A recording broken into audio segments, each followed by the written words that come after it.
Hey, and welcome back to Content is Profit. This is Luis, half of the business, and I'm welcoming you to this incredible start of 2025 in the 10 episode series on where we go all the way from frameworks to how to monetize your content in a very specific way, even how to outrank Google or how to land your dream sponsors. So I think these 10 episodes are going to really help you. If you haven't listened to any of the other ones, go back, and they start on January 3rd all the way to January 12th. So super excited to share these with you. Enjoy. We've got some Hey, I'm Luis. And I'm Luis. And you're listening to the Content is Profit podcast. Today's guest is the creator wizard himself, the godfather of sponsorships, someone who has done over 4 million macaroons in sponsorships and sent over 550 sponsorship invoices for his own personal business. I just imagined like the email going to invoice. Let's I know. go. Ka-ching, ka-ching, ka-ching, ka-ching. Not to mention that he's as cool as they come. He used to be in a metalcore band, classically trained in opera, and of course, hosts a podcast and is an awesome dad. Let's go. We might or might not ask him to sing on this podcast, but please welcome the Pavarotti of content creators, the creator wisdom himself, Justin Moore. What's up, Justin? What is going on, guys? That was probably the best intro. I need you guys to follow me around when I go speak on stages or something. You guys are like the best hype people. Justin, welcome to Content is Profit. We're so excited to have you, man. I've been following your content for a little bit. The thing that hooked me was your hooks. Your hooks were absolutely incredible. So, first of all, I'm a little bit curious. You say you started as a creator in 2009. 7 years ago, you became a full-time creator. What transition there? What was that change? Because from 2009 to 7 years ago, I'm not going to do the math right here, But, that's quite a while that it sounds like you stay persistent and consistent working on your content to be able to do that transition. Yeah, so it's actually been almost 10 years that I've been doing it full time, actually. Wow.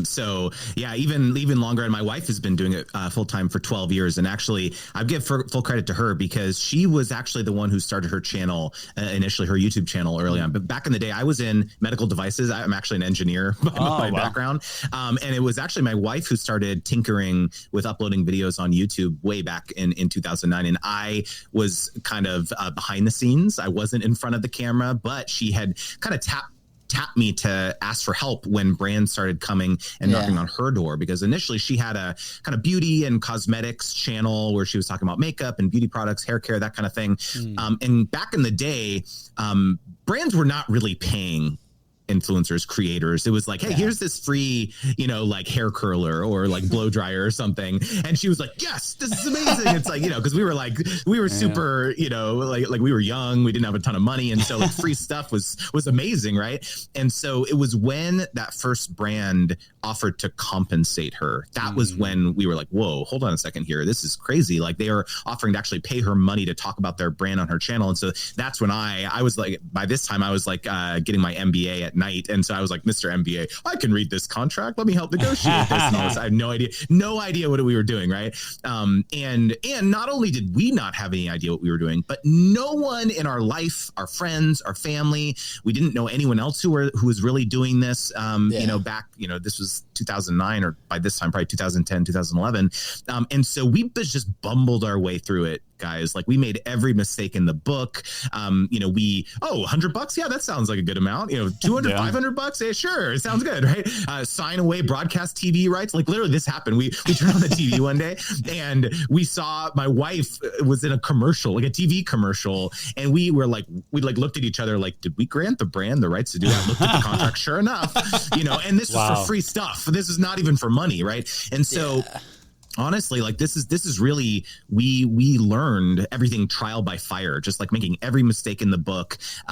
We ultimately started getting a lot more experience and started, understand how to like, value what we were bringing to the table when we were collaborating with these brands. Yeah. And so, as you mentioned, have done, hundreds and hundreds of deals to date. But I also, back in 2015, decided to start an influencer marketing agency. And this is really where a lot of my perspective comes from when I educate creators, because I started getting in the boardrooms with these big brands and these big advertisers and helping them decide how to allocate not just, let's say, $5K or $10K to a creator, but now it's like $1 million or $500K across, 50 creators or 100 creators. What's the platform strategy? Like all this stuff. And so I really started getting this perspective, also interacting with all of these influencers and creators and messaging them and say, hey, this brand over here wants to work with you, and seeing so much just unprofessionalism and lack of communication and like just a lot of mistakes being made. And so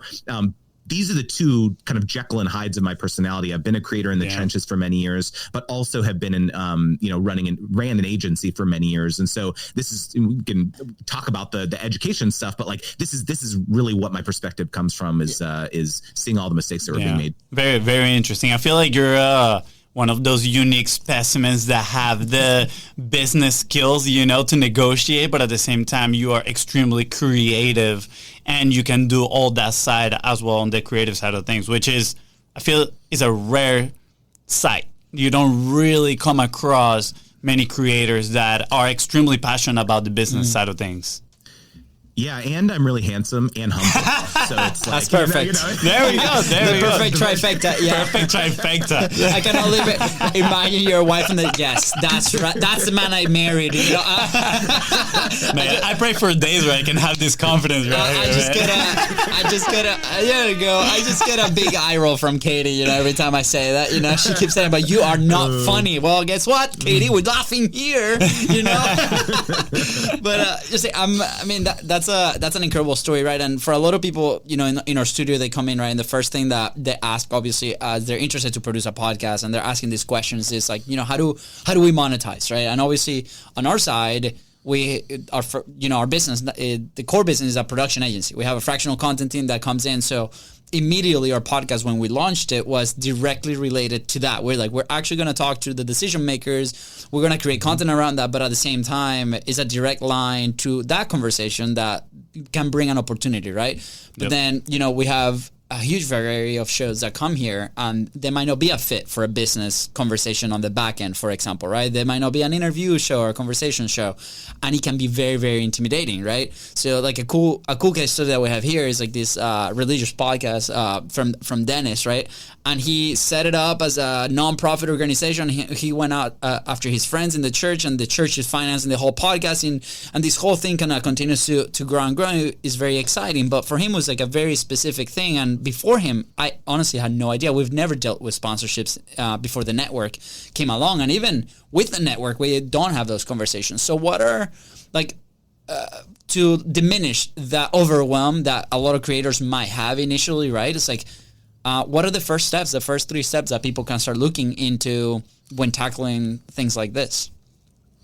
Yeah, so I think the biggest myth is that the primary thing that brands or companies care about is your reach or your listeners or your download numbers or whatever. This is what most people are fixated on. It's probably the most common question I get is like, how many subscribers, how many followers, how many listeners do I need to be able to like start reaching out to a brand?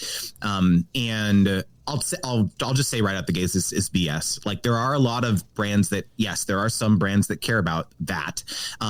If that's what you're leading with, if you say, oh, I get 10,000, listens per episode, or here's my demographics or blah, blah, blah. Then you're basically leading the witness. You're saying, okay, please commodify me, brand. I'm just like every other creator, every other podcaster that reaches out. All you should care about is my listenership. And so what I teach creators is that don't lead with that because there's a lot of other, there's three campaign goal types that brands care about when they collaborate with a brand. The first one is actually awareness, right? So the primary reason that they want to collaborate with you is just to spread the word. Maybe it's a new product launch. Maybe they're launching in a new territory. They were previously only in the UK. Now they're in the US. Then the next campaign goal type is what I call repurposing. So the primary reason that a brand wants to collaborate with you is because they want to take your content and use it in other ways. They want to embed it on their website. They want to put it on an e-commerce platform. They want to run paid advertising with it. And then the final campaign goal type is conversion, right? Where it's driving, sales or app downloads or trial signups for a software program or whatever. And so it's so important to understand what the brand is trying to accomplish, because if you're leading the witness by saying views, downloads, here's my demographics, then you're telling the brand, okay, well, this is what you should care about. When in reality, the brand's going to get this pitch inbound from you. And they're like, wait, hold on a second here. We actually don't care about that right now. Yeah. It's not in alignment with what we're trying to accomplish. And so this is the first place. I put my hand on people's shoulders and be like, look, you have to understand this, because if you, your pitches are going to fall on deaf ears unless you can speak their language. Yeah. Something I heard you talk about was pretty much taking the role of a consultant when you're talking to these brands, right? And I feel, again, we personally don't have that much experience besides our experience with HubSpot, but I feel like it's a space where a lot of people are very passive, right? They are just kind of like waiting for brands to reach out to them, to notice them, which I feel like it's going to be extremely difficult, right? At that point, you already need to be very, very big. So there's definitely need to be some sort of proactiveness into reaching out. And then there's a special way, right, to intrigue these brands, I'm guessing, right? To cause curiosity, build a relationship, and also find out exactly what they want. So can you dive a little bit deeper into that? Because I think it's going to be extremely helpful especially for people that might not have big followings. And like you just mentioned right now, right? You don't need followers to get a sponsorship. Yeah. So what I like to talk about is what I call a sponsorship continuum, meaning that what you pitch to a brand or a company has to change based on where you're at in your creator journey. So if you are in the very beginning and you're still trying to find your footing and try to understand, maybe you're only getting a couple hundred downloads on your podcast or views on your videos or whatever. If you were to reach out and pitch a brand, hey, let me talk about you on my podcast, or let me talk about you on my YouTube channel or something, that's likely not going to move the needle for them, right? Yeah. Because your footprint, your viewership is not very large. And so the thrust of your pitch should probably be something more like, hey, I audited your social presence, and I think there's a lot of other ways in which we could be telling your brand story in a more compelling way. Let me make some content for you. And hey, go take a look at my podcast or my YouTube channel, because that is my portfolio. Yeah. So it's not, hey, let me talk about you on my platform. And so this is the very beginning of the continuum. And then, yes, let's say that you do start growing and you are starting to get, let's say, thousands of views or listens on your podcast or your YouTube channel. Yeah, maybe now the pitch is more of like a hybrid where I'm going to make some content for you. I am going to talk about you on my platform now because it's beginning to be more meaningful. Yeah. And then now, okay, you do achieve some scale now. You're getting tens of thousands of views or listens or whatever. Yeah, maybe now it's very meaningful to talk about a brand exclusively on your platform. And so I like to talk about this continuum because it gives people the permission to realize like, oh, I actually don't need to wait until I get 10,000 followers or 10,000, average downloads. It's like, I can actually provide a lot of value to a brand today. Let me go out and pitch them now. Yeah. So how do you find who to pitch? Like usually what are the people in the roles of the decision makers? Because I feel like there could be a little bit of confusion there. They might go for, I don't know, CMO. Obviously, it depends on how big a company is that you want to talk about. But for example, when you were kind of like working on the agency and you were that liaison between the influencers and the big companies, who were you mainly talking to? Okay, so we can talk about that, but can I take a step back here? Because 100%. This is a big mistake I think a lot of people make, which is they say, okay, I'm going to go out there, I'm going to pitch some sponsors, and I'm going to go after the brands that I already love and use, right? I'm going to go pitch, Transistor or Castos or whatever podcast platform I use. That's perfect. I talk about podcasts a lot on Content is Profit. I'm going to go pitch that, right? And so it's like this is what most people think about is the shoe-in sponsors, and the exercise that all creators need to do when they're trying to figure out who would be the perfect sponsor for them is what I call an audience first offer survey. Okay. And what this is actually a psychographic survey that you send out to your audience, where you ask them the following questions. You say, hey, I want to learn more about you, audience. Yeah, I have the demographics of whatever platform I'm on, but I want to know more. I want to get some more colorful texture about who you are. I want to understand, what are your jobs? Are you married? Do you have kids? How are you interacting with my content? Are you in line at Starbucks, scrolling, my feed for 2 minutes? Or are you sitting down every Sunday and binging 3 hours of my content, catching up on it? What products and services do you wish that I offered that I don't? What brands and products and services are you using and loving right now? Are there other creators or peers in our industry that you'd love to see me collaborate with? And why? Right. And so when you start asking this information, you get some really interesting insights here. The first one is, brands and products and services. Oh, wow. My people are saying that they want this course from me or this newsletter from me or this other thing that they would actually pay for. Number one, that's interesting. So your own products, right? Direct monetization. Then the sponsor thing is like, oh, I actually didn't realize there was this cohort of my audience that is already using this tool over here that's totally unrelated to my content. But so for example, you guys work with like a lot of, creators, small business owners, people who are trying to make a name for themselves with content. Like what happens if you send that survey out to your audience and people are like, oh man, I'm really struggling with, bookkeeping. Or keeping my, understanding if I need to incorporate or understanding, how I can, expense stuff around tax time. Like that's not a super obvious like sponsor for you guys, but you're like, oh wait, like 50% of our respondents says that they're having a problem with this. Let's go out and pitch QuickBooks or FreshBooks or something and say, hey, this is the persona of our audience. We'd love to expose our full audience to your solution. Right. And so this is the sponsor thing. And then that last thing is what I call alliances. Right. So it's like there's other people in the industry of products that they offer, coaching courses, this type of thing that you guys are never going to offer.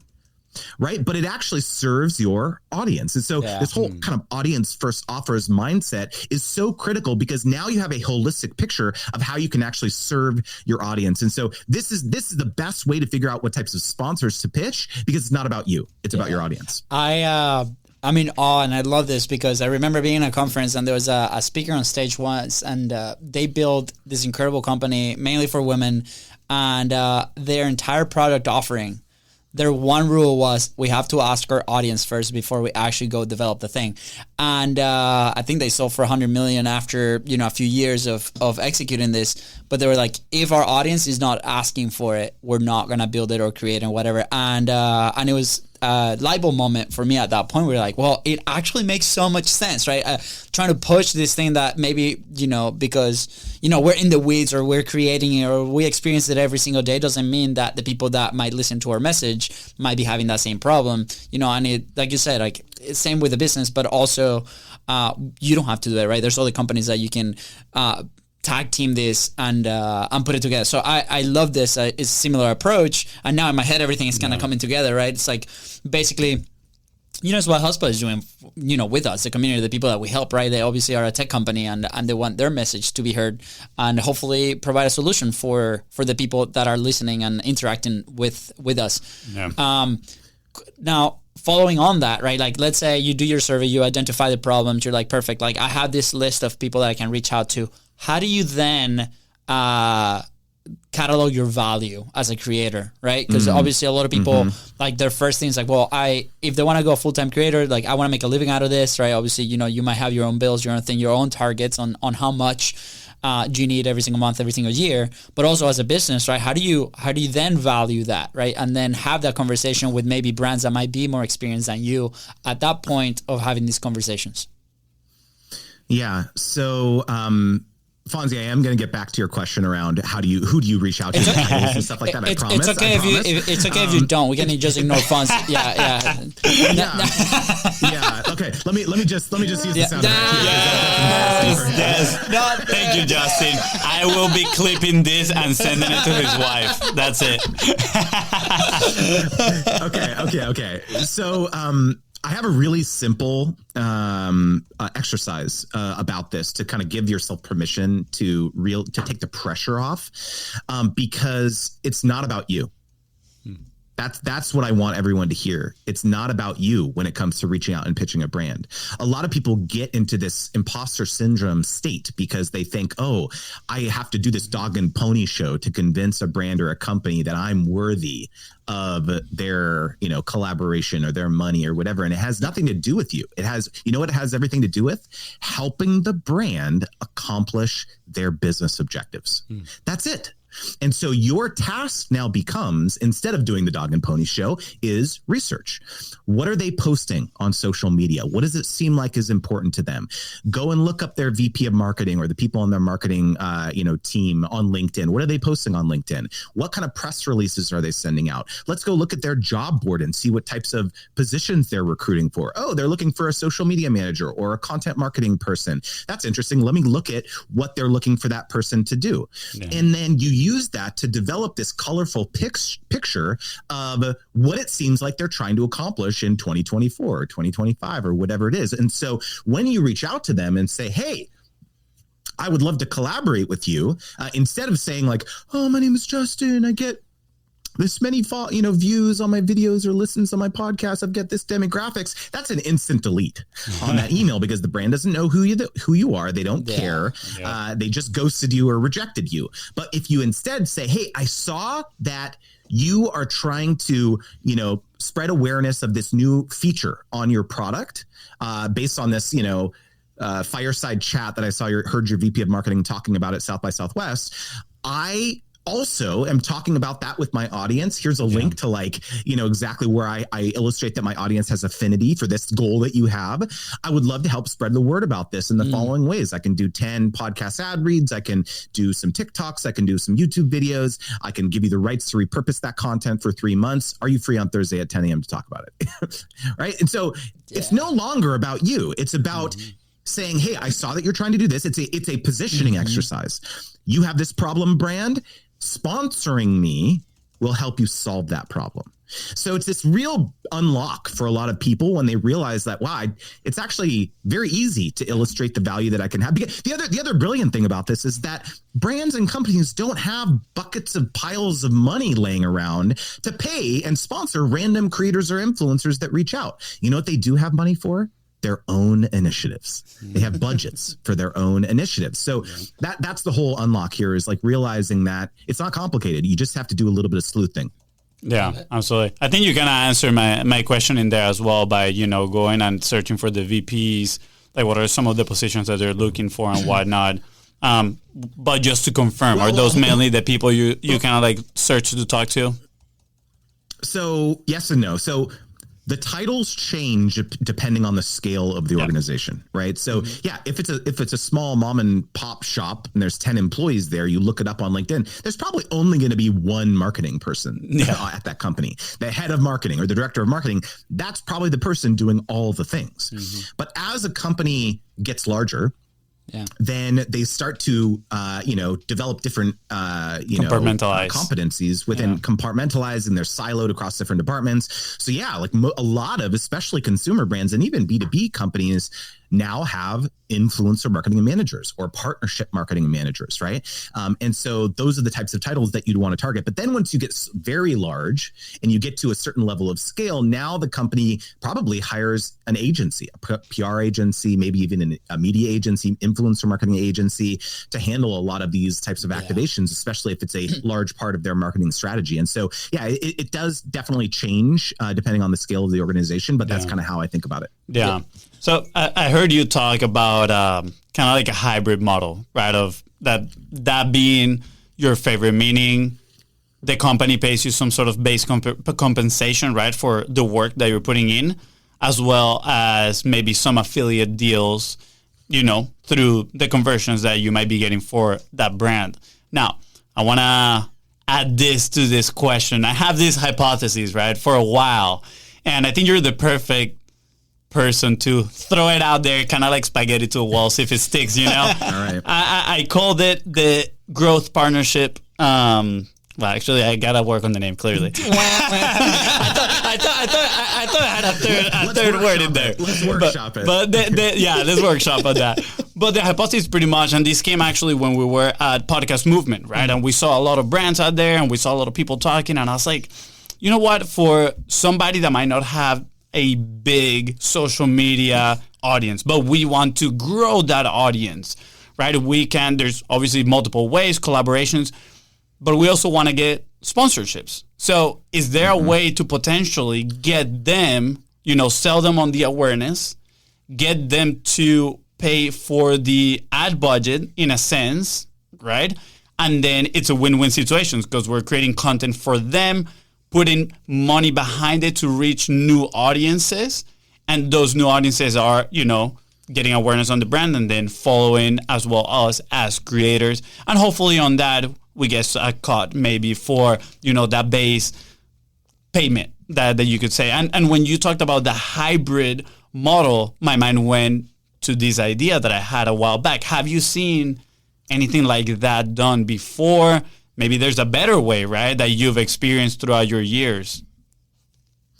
I mean, I think that every brand is different. Like every brand is going to get excited. Like, I've seen this. I can't even tell you how many times I've seen this where the CEO of a company will just decide that, hey, content marketing, influencer marketing, we have to do this. They went to Inbound or they went to Podcast Movement or they went to some industry trade show and they heard someone speak about how important content is, how content is profit, right? And they were like, and they said, we need to do this. And so they arrive back at the office and they send out a mandate to their marketing team that like, hey, this is a thing we need to do now. And so like at that point, like it just depends on like what the priorities are for the organization at any given time. And so what I say is that, it could probably work for the right brand or the right company at the right time if it's a priority for the organization, but you're not going to know that until you start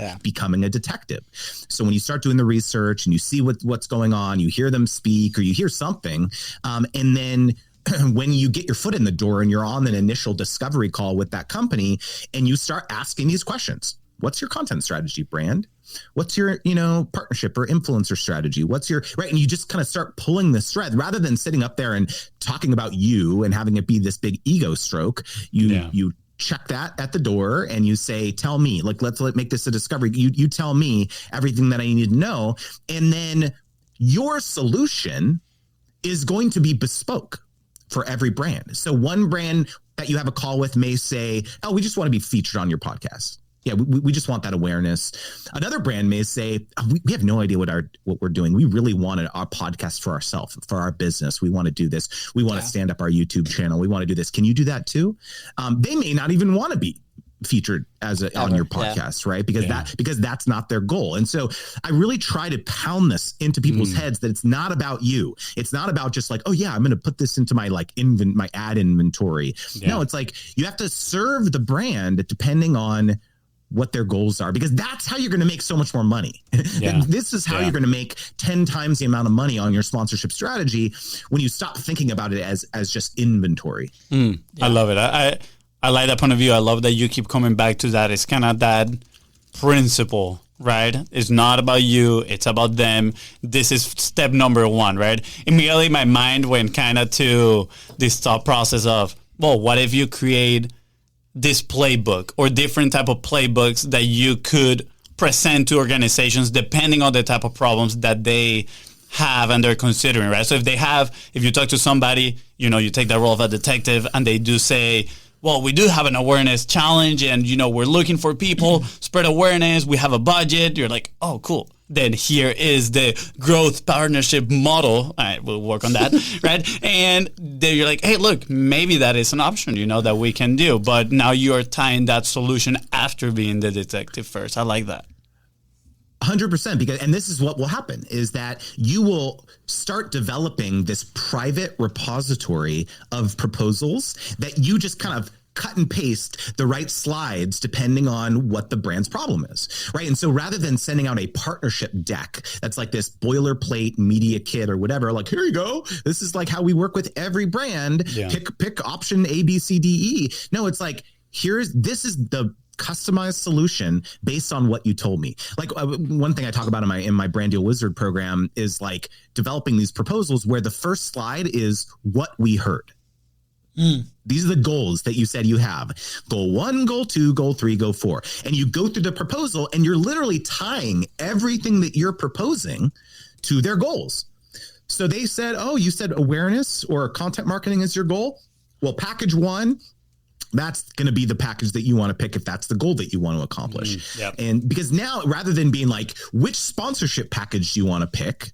It's, hey, pick this specific one so that you can, but by the end of this, you're going to accomplish that goal. Because remember, they're accountable to their superiors or their boss or their client if it's an agency. And so if they can bring this proposal back to them and say, hey, Luis and Fonzie are saying that if we pay them $50,000 or $25,000, we're going to accomplish this goal we have, you're going to instantly stand out from all these other people that they're talking to, because none of those people are making those promises or those guarantees or those tying that. And again, it's like, it's so important to help them realize that these sponsorship dollars are not going to be. The other thing too, sorry, I'm going on all these rabbit holes, but I love it. what are their alternatives to influencer marketing? This is what they're thinking. It's like, okay, we could spend $50K here, or we could go spend $50K on Facebook ads.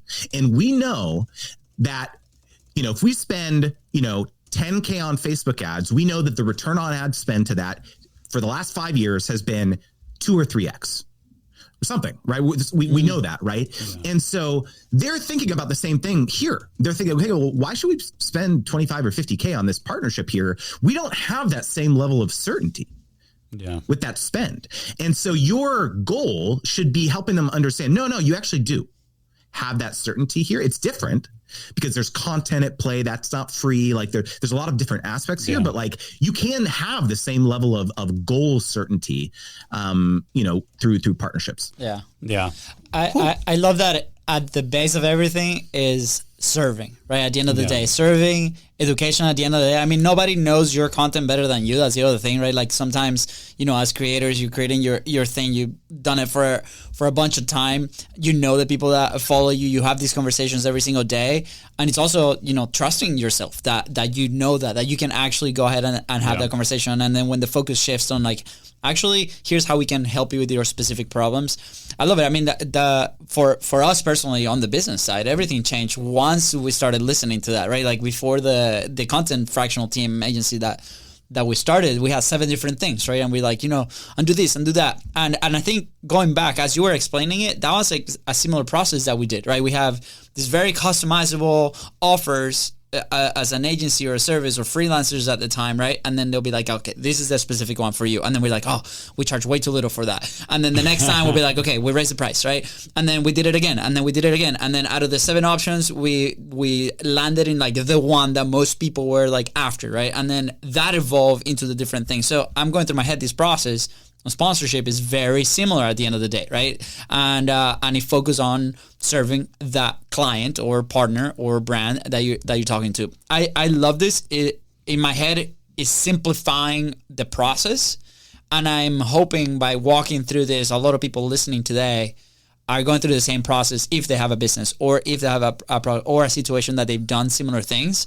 And at the end of the day, it's like, what's in it for them, right? It's just like the content. It's like, is my hook, what's in it for them? In my content, what's in it for them? Are we providing a win for them? Are they, moving to the next step? I freaking love this. Justin, I do want to do a little transition here. I love everything we've talked about sponsorships, right? I mean, the biggest myth companies, that in reality, not all brands just care about the followers and all that stuff. Right, the 3 types of, you had a specific name for this, kind of like gold content, awareness, that they embedded, the conversion, the sponsorship continuum, that was pretty good. How to figure out who'd be your perfect sponsor, right? Psychographic survey, audience first, offer mindset, lots of gold. But like I mentioned at the very beginning, one of the things that really caught my attention about you was your hooks.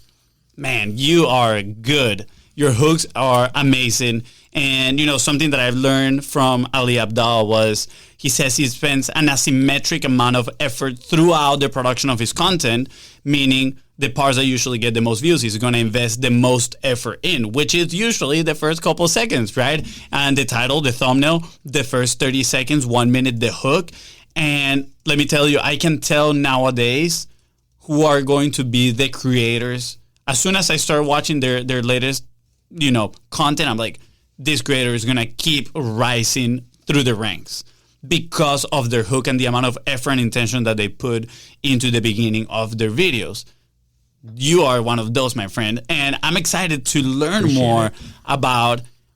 Do you have a process on how do you create these hooks, right? Maybe what are some takeaways that people that are listening to this today can add that to their repertoire of content creation arsenal, right? And then it also going to help them when they get to pitch a sponsor, right? When they get to have that conversation, they're going to go and look at their content. They're going to see, well, they got better hooks. They got really hooks, which is going to help them overall, right, with their retention and getting discovered and all that stuff. So what are maybe some key takeaways in there? All right. So I appreciate that. Thank you. Okay. I got two things to talk about here. The first one is that I script everything.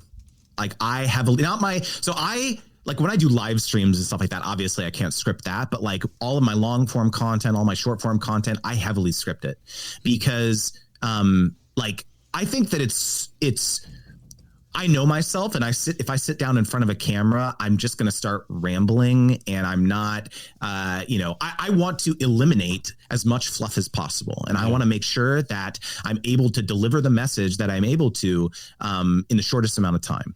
And just, provide value for as quickly as possible for the people who are going to click on that YouTube video or that TikTok or whatever it is. And so scripting to me, a lot of people I know are not like right now, I'm looking straight into a teleprompter right now. I have a teleprompter with my camera, and so I'm looking directly at you guys. I'm not looking like slightly below my screen. And so when I have the teleprompter, I have my script, and I'm looking at it, and I'm filming that. I'm shameless about it. I talk about it all the time. Yeah. That I believe putting the effort in to actually be intentional about the words that you use and all that stuff too makes a big difference when it comes to hooks and content and all that stuff too. The second thing I would say is that I've spoken with a lot of people who feel that hooks are dirty.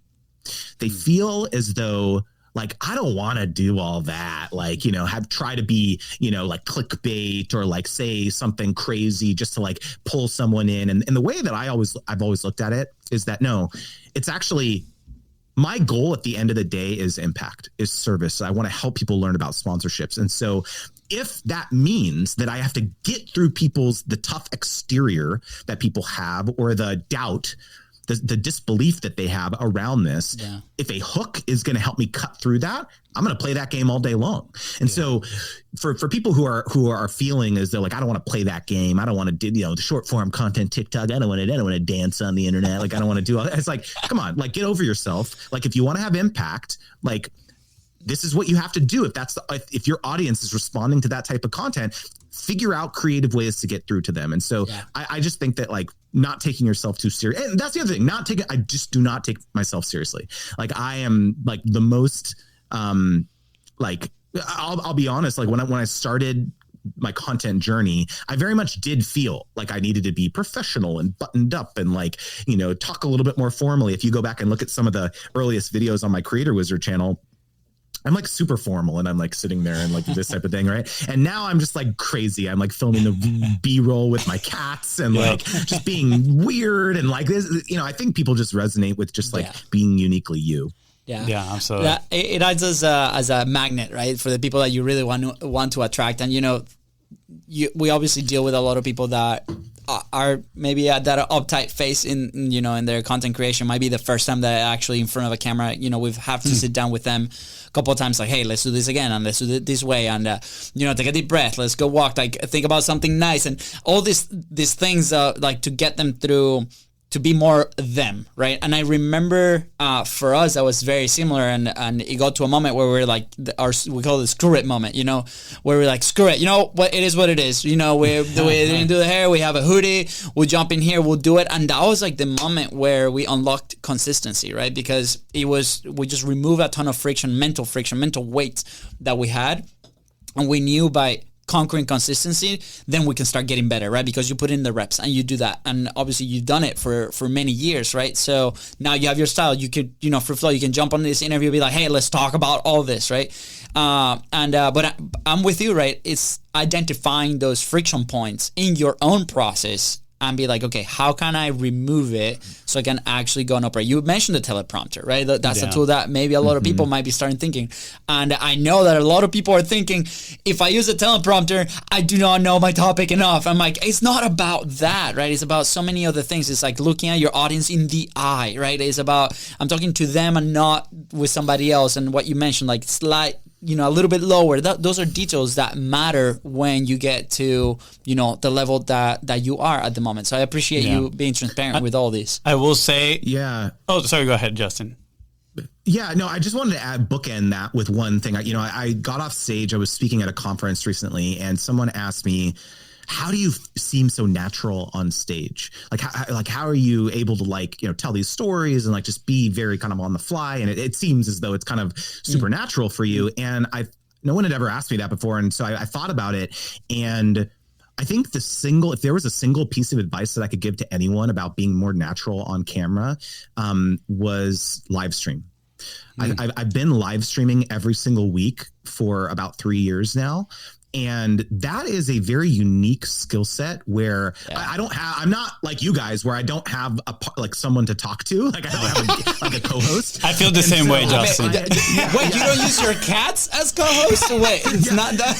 Well, you know what? That would be a good idea. I should put them in here when I do it. No, but it's like I am the only thing that I'm doing is interacting with the chat. Yeah. Right. And so there are times where no one's asking questions or I don't really know what to say for the next thing. And I just have to kind of get good at being like, oh, and that reminds me, let me transition to this next topic. And so it's I've gotten super good at just kind of thinking on the fly about how to, that's how I was able to do, this podcast where we didn't even have prep. I've never met you guys. We hopped on and we're having a great conversation because it's I'm able, because I've been doing it every single week, talking about this topic. I have so many things to talk about because of this repetitions that I put in, just kind of talking by myself in my bedroom, for an hour every week, or not my bedroom is an office, but you know what I mean? It might be the bedroom when the wife gets mad, but Justin, it's funny that you mentioned that about the live, because before we actually started the podcast, we had a challenge called the 45 Live.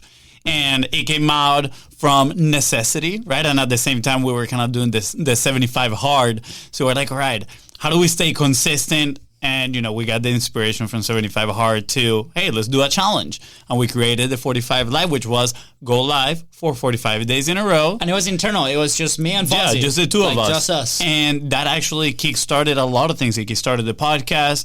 It actually led us to some great partnerships, right? Because there were some people that weren't commenting, but they were, the silent watchers. And that turned into amazing partnerships and opportunities. And when we decided to start the podcast, now that you mention it, the skill carried. We went on the podcast, and at first we were like, you know what? To stay consistent, we're gonna do the show live. We used to do the first 200 episodes. We were live every single time. That's why we have this animated intro, right? We might bring it back. Who knows? We might bring the lives back. We're working on the logistics of the studio right now. It's a great way, and you really made me consider: should we get all of our clients to do the 45 Live challenge as soon as they sign up? Because a lot of them is very difficult to get them in front of the camera and I don't want to say be themselves, but be comfortable, right? Just be comfortable in front of the camera. We're having a conversation, they're extremely comfortable, and then as soon as we tell them, all right, we're about to start recording, and they see the 5-second countdown on Riverside, they stiffen up. They're like mommies. We're like, what happened? What is going on? They're like this. Yeah. This is like this. It's right. Literally. And we're like, you are so extroverted. And as soon as this went on, it all went out the window. You know what was a crazy experiment that we did once? We were in Boise, Idaho.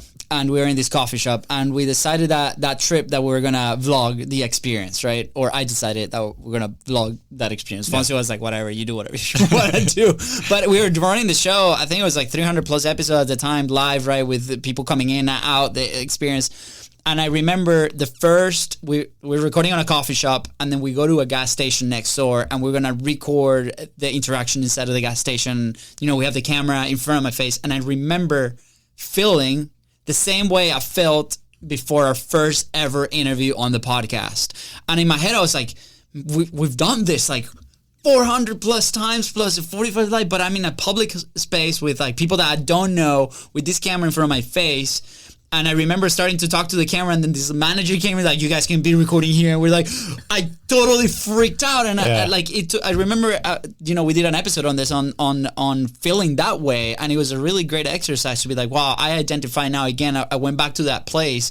And this is another skill that we have to develop at this point. And it was super interesting to go to that spot. And do you know Pat Flynn? Do you know who Pat Flynn is? I'm assuming? I do, yeah. Okay. I've been on his podcast, yeah. Perfect. Okay. So before, I knew him for the Podcast Insider. We have some of his products, and I just recently discovered that he's an avid Pokemon card collector, right? Yep. I've been getting into Pokemon cards. But his live streams on Pokemon card, opening the packs, is incredible. The way that he interacts with the chat, and it's not about the product and the thing. It was about the whole experience that he's crafting for the audience. And by you saying that, was like, wow, what a great tool for people to start getting into this and putting on the reps. He's grabbing a hobby that he loves, and then he's shifting his live stream on it. It's not a business live stream. It's like his passion thing. So even if you are developing content for your business, what is something around the house, around things that you like, that you can start live streaming about and getting those reps? And I think it's super interesting because you can always grab things from there and then apply into your business content. Yeah. You know, one thing I realized when I started educating people around sponsorship strategy was this idea around pitching and reaching out and talking with brands and stuff, for me, is second nature because I've been doing it for so long. Yeah. But when I started educating people, I really forgot that. I really forgot that for most people, it's not second nature. And so when I was like, oh, just send the email to the brand, and no big deal. Like, I'll help you write the pitch and just hit send. And people will be like, I can't do that. I can't. What if they say no? What if they don't respond? And so it's been an experience for me to work with a lot of creators who are at the earlier stages of their career and realize that, no, actually getting the repetitions in at the beginning of realizing that, like, if a brand doesn't respond or says no to you, what I say, it's not no, it's not yet. Yeah. That's always been my perspective. It's like, unless a brand says, don't ever contact me again, I'm gonna call the police. Like, you should always like that's a brand that you should be nurturing. Because it may not be now that they're ready to collaborate with you, but in a year when their CEO decides that content is a priority and you happen to reach out again because they're in your monthly or quarterly nurturing cycle, they're going to be like, oh, I'm so glad you emailed. You're top of mind now because, this is a priority for us right now. I cannot tell you, this is how it happens. Like, when I tell people, when I sit them down and be like, the point of pitching is not to get a deal. The point is to get on their radar. So that when they are ready to collaborate with you, you're top of mind. That is the whole point of pitching and having it be part of your regular routine as a creator business. And people's minds are blown. Like, oh, wow. Like, I was getting all like depressed when a brand would be like, no, we're not, like, we don't have a budget for this right now. And I'm like, that doesn't matter. Like, you're now on their radar. Start emailing them every month, every quarter. Yeah. Believe me, in a year, in 2 years, you're going to work with them. Believe me. Yeah. Wow. That's amazing. Show up at their office like, oh, I just bought this extra coffee. Yeah. We just got this 2 dozen donuts randomly. Damn. Look at that. And by the way, click the link in the show notes if you want Lewis's course on stocking. It's only $5.99 for Cyber Monday. $5.99. We'll make an even better offer for free. Justin, this has been absolutely amazing. I am curious, before we have one last question that we ask every guest, but before that, I'm curious on your live streaming. What exactly do you do your live streaming on about, and then on what platform do you do it? Well, it's a live stream all about male modeling. Makes sense. And you do it on your Golden Speedo, right? Sign us up. Holding the cat. Sorry. Oh my God. I love podcasts like this where we can my live stream is all around sponsorships and brand deal negotiation. So I talk all about this very nerdy and very niche topic around working with brands, collaborating. Yep. It's very interactive. People, I've got this brand in my inbox and I want to do this. Like, what should I say to them? Like, this type of thing. So I literally just answer people's questions for an hour, basically, around brand deal strategy. Is that inside your community? I know you have a circle community, or is that live on YouTube? Yeah, it's live on. I multi-stream across every platform: YouTube, LinkedIn, Twitter, etc. Yeah. Cool. Clarifying. No Golden Speedo. No, I mean, you can't really see. You don't know what I'm wearing below. There you go. From the waist down. Yeah. No OnlyFans streaming. Oh, jeez. That's awesome. I was askingly selfish, so I can go and join one of those. I would love to catch one of those lives. I would love for you guys to come on. It would be awesome. Yeah, we'll be on the chat right there. Justin, please do. So, last question we ask everyone.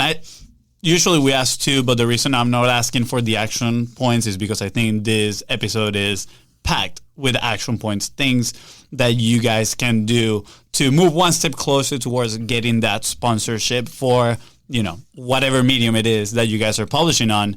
But this question, we love this question. Where would you be if you didn't publish ever?